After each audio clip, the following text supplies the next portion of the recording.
Dans cette première partie de la sensibilité consciente, on va parler de la sensibilité de la vision, c'est-à-dire le sens de la vision.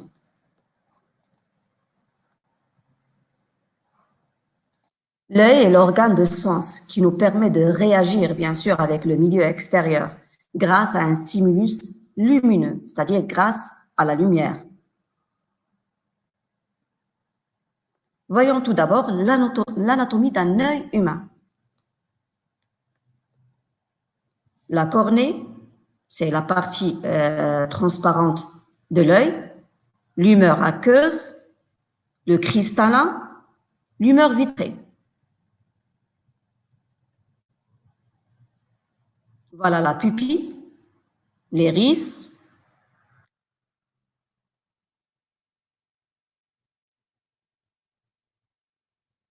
Donc là, on a la rétine, le cristallin, cette lentille convergente qui va rétrécir et inverser l'image.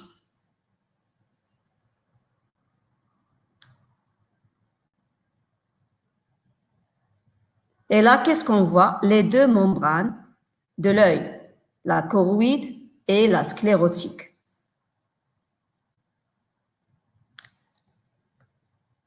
On va passer maintenant à la dissection d'un œil du bœuf. Voilà la cornée, cette couche transparente qui laisse traverser la lumière.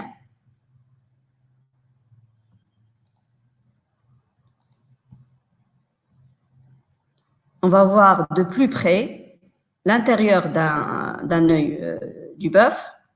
Donc, on doit disséquer les deux couches, la choroïde et la sclérotique, ces deux membranes-là, pour voir à l'intérieur de quoi il s'agit. Voilà le fond de l'œil où il y a la rétine, cette membrane qui renferme des cellules photoréceptrices de la lumière, c'est-à-dire très sensibles à la lumière. Et là, on voit le cristallin, cette lentille convergente, responsable d'invertir ou bien renverser et rétrécir l'objet observé.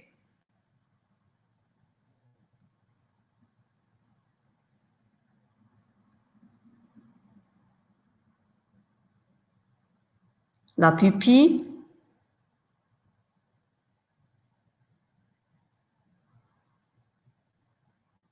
Voilà. Et l'humeur aqueuse.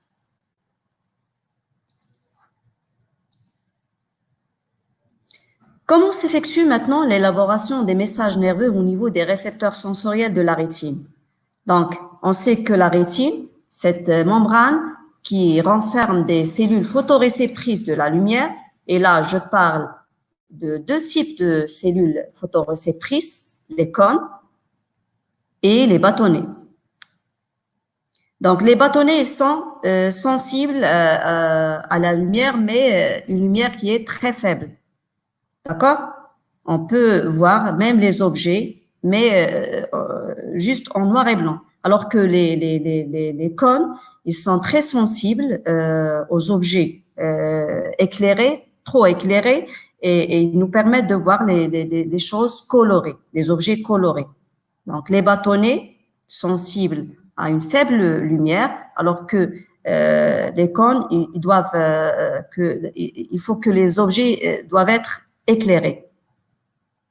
Donc, voilà l'élaboration du message nerveux et visuel à travers les cônes et les bâtonnets. Donc, ce message nerveux visuel, bien sûr, qui va être traité au niveau des centres nerveux. Donc, voilà l'influx nerveux visuel qui va passer à travers le nerf optique depuis la rétine, c'est-à-dire depuis ces cellules photoréceptrices, vers le cortex visuel occipital, c'est-à-dire le lobe occipital derrière le cerveau. Là, on a les objets éclairés, c'est-à-dire la lumière qui va passer à travers les nerfs optiques.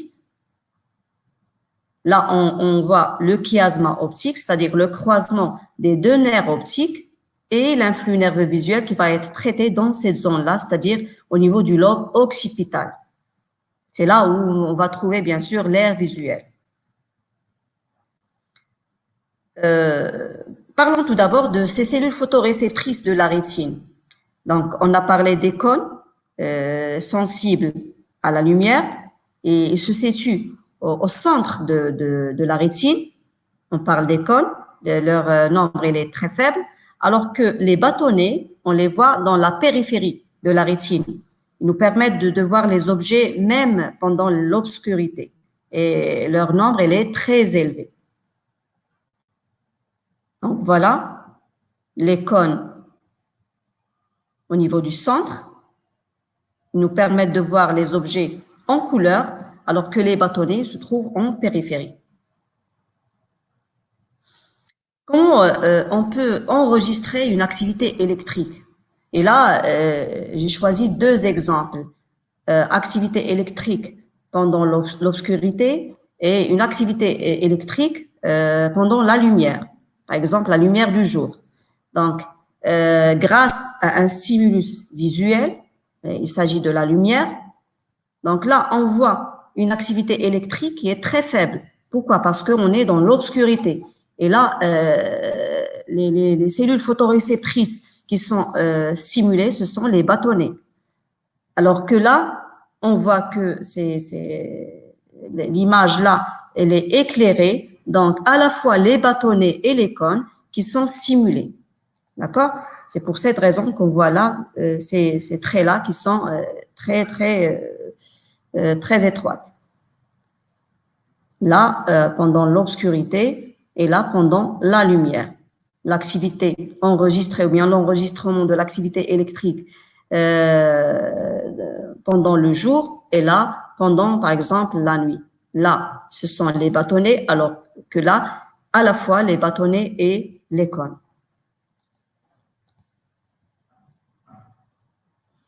Donc, comment s'effectue le passage de l'influx nerveux visuel et comment il va être traité au niveau des centres nerveux?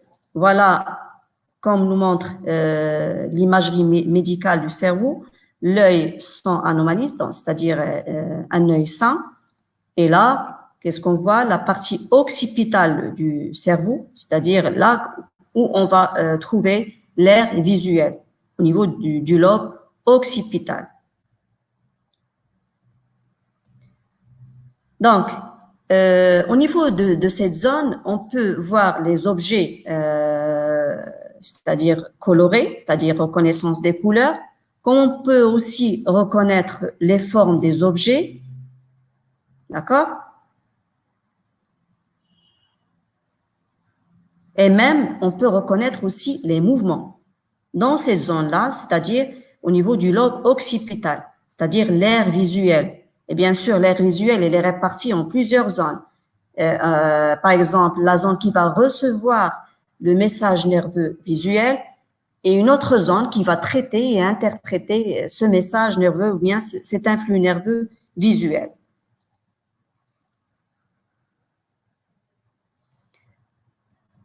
On sait que l'image, lorsqu'elle est captée au niveau de la rétine, elle est sous cette forme-là, elle est inversée et rétrécie. Pourquoi? Parce que la lumière, lorsqu'il traverse les différentes parties de l'œil, et là je parle de la cornée, c'est une couche qui est transparente, aussi l'humeur aqueuse, puis le cristallin.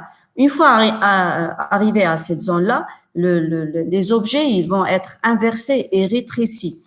Et pourquoi? Parce que ce cristallin-là, c'est une forme de lentille convergente qui va inverser et rétrécir l'image.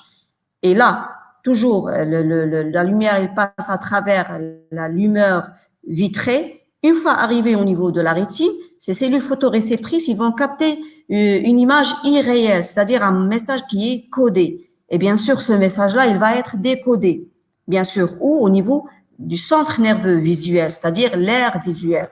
Et ça, à travers les fibres nerveuses du nerf optique. Et voilà le schéma fonctionnel de la transmission de l'influx nerveux visuel depuis le récepteur sensoriel vers le centre nerveux visuel. On va commencer tout d'abord par le stimulus. Et là, le stimulus de l'œil, c'est la lumière, bien sûr. L'œil, c'est l'organe de sens et qui renferme au fond la rétine avec ses cellules photoréceptrices, les cônes et les bâtonnets.